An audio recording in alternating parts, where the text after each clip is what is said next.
Hi, it's David Johnson here from Delivering Age Communications. This is another episode of our Thai road trip series brought to you in association with C9 Hotelworks. Hey, today I'm at Homer in Phuket Town, and it's a new co-living space, and it's going to be opening up later on in October. And we've got a really special guest today. Our guest is Joe Cummings. Joe Cummings doesn't need much introduction actually, but he's a very well-known travel writer, certainly in Thailand and across the region. Hey Joe, thanks for being with us today. Yeah, thanks for having me. Phuket, well, what brings you to Phuket? I'm here in the Sandbox. I was in Europe for several weeks. Okay. And I was kind of hoping, I could get back and quarantine would be over, but no. So I'm spending 2 weeks here as part of the regulations for integrating back into society. So you're in Phuket Town. When was the last time you were in Phuket Town?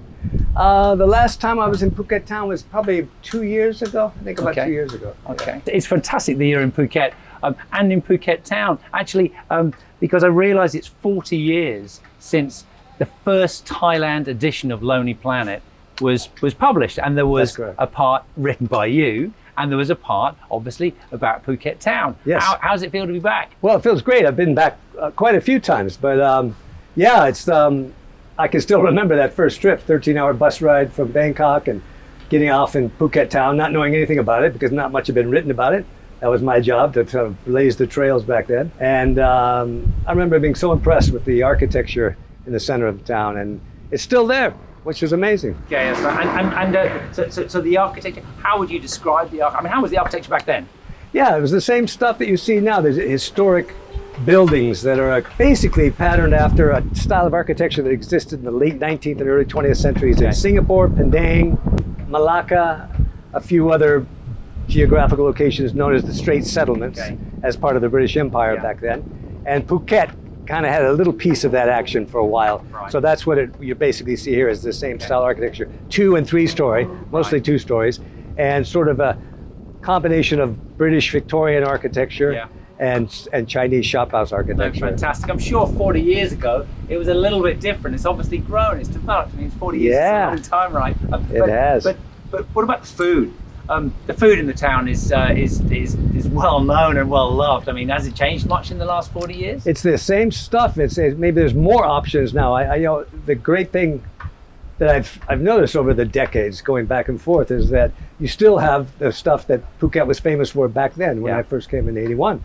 Like, the curry shops, still are the old-fashioned curry shops, and with roti, the flatbread that the Southern Thais do, and the mee Hokkien, the Hokkien noodles that are so good. And the whole coffee tradition also has taken off. It was always known for Hokkien-style coffee, kind of an old-fashioned, very strong black coffee. Yeah. And now you have modern coffee shops. So it's the same as always and more of it. Yeah, that's fantastic. And so are you enjoying your time here? You've been just the last 2 weeks? I'm enjoying it a lot, actually. Yeah, I've only been to the beach a couple of times. I'm enjoying just walking around the town. Everything's walking distance, and enjoying the museums. There's more museums now than there used to be.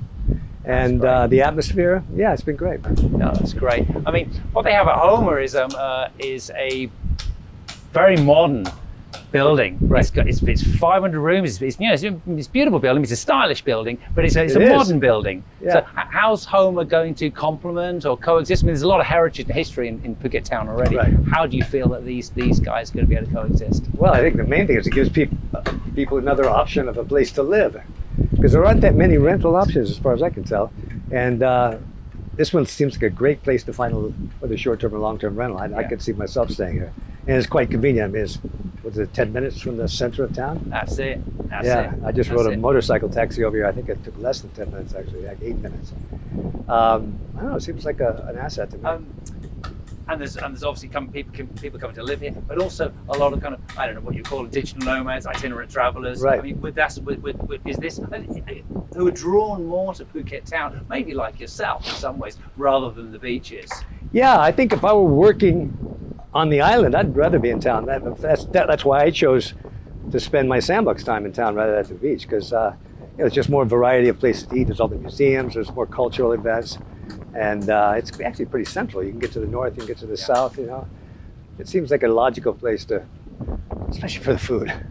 That's important. If you're staying long term, you're a digital nomad. You're at some beach where you eat at the same 8 restaurants, all year round. It's brilliant.